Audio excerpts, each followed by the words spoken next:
Palabas lang. Ito yung gate number 2. Ito yung gate number 1. May mga available perimeter bagong labas yan. And then ito meron ditong mga maganda to, malaki ang wide area.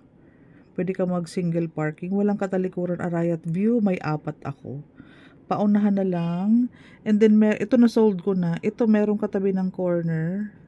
The rest yung may mga dots. So ang best option ko diyan, ito tahimik to, sadyain kasi to eh. Galing sa gate 1, galing sa gate number 2, ganyan ang uwi niyan. Walang katalikuran. Best option ko is ito. Kasi arayat view. Ito wide road, kunin mo to. Kasi tinan mo yung wide road na yan, pwede kang mag-park sa labas. Main road 8 meter, block 7 yan. Ayun ang gate number 2, ito yung gate number 1. Unahin ko to sa 4 buyers ko. And then sunod, itong katabi ng corner dito.